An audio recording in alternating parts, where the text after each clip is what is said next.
साथियों, एक बहुत बड़ी खबर मार्केट में आई है एनसीडी के बारे में। नॉन कन्वर्टिएबल डिबेंचर जो अडानी बिग बुल के द्वारा आज की तारीख में हमें पता चली है। तो मैंने सोचा कि सबसे पहले हमारे कुछ नए साथी या नए निवेशक जिनको एनसीडी के बारे में फुल डिटेल और वो अडानी इंटरप्राइज के साथ उन क्या ऑफ़र है इसकी जानकारी मुझे मार्केट के लिए देना चाहिए।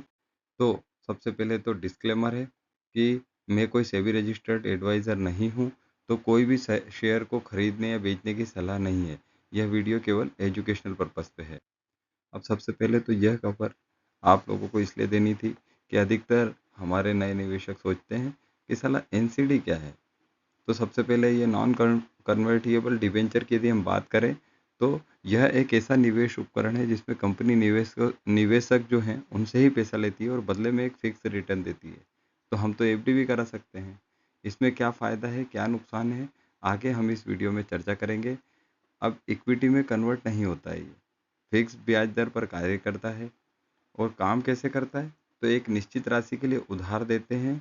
कंपनी तय समय पर मूलधन और ब्याज का भुगतान करती है। अगर एनसीडी लिस्टेड है तो आप इसे सेकेंडरी मार्केट में बेच सकते हैं। साथियों, पे आउट कैसे होता है, इंटरेस्ट पेमेंट ऑप्शन की यदि हम बात करें तो ये मंथली, क्वार्टरली और एनुअली जो भी घोषित होता है उस आधार पर इसको भुगतान किया जाता है।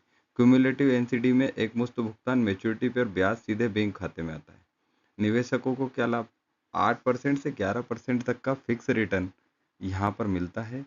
इक्विटी मार्केट के जोखिम से हम बिल्कुल दूर रहते हैं क्योंकि इसमें फिक्स्ड इनकम है, या बोले तो ये एक एफडी की तरह है। इक्विटी मार्केट के जोखिम से दूर, रेगुलर इनकम।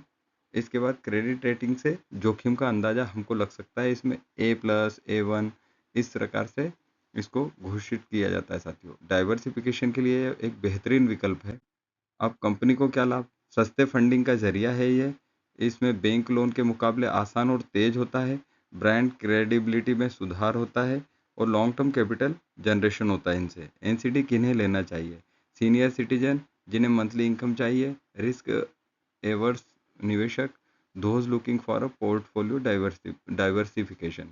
हम अलग अलग हमारा जो पैसा होता है उसको जमा करते हैं, कोई एफडी, आरडी और ट्रेडिशनल पे चलता है और कुछ शेयर मार्केट में चलते हैं जिसमें रेट, इनवेट, एनसीडी, आपके बॉन्ड, वहाँ से चल के कुछ गोल्ड, सॉवरेन बॉन्ड, इस प्रकार से डाइवर्सिफिकेशन किया जाता है जिसमें एनसीडी में भी लोग अपना पैसा लगाते हैं। साथियों, मीडियम टर्म में निवेशक जो होते हैं वो भी इस पे कार्य करते हैं।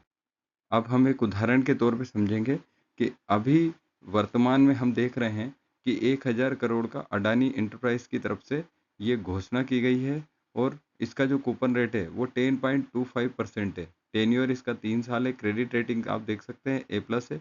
मिनिमम जो इन्वेस्टमेंट है वो 10,000 है। साथियों, इसमें स्टॉक एक्सचेंज लिस्टिंग है इसकी BSE और NSE दो ही पे। निवेशक करते समय ये ध्यान देने योग्य बात है कि क्रेडिट रेटिंग जरूर देखें। लिक्विडिटी यानी बाजार में बेचने की सुविधा होना चाहिए। साथियों, लॉक इन पीरियड इसका क्या है वो देखें।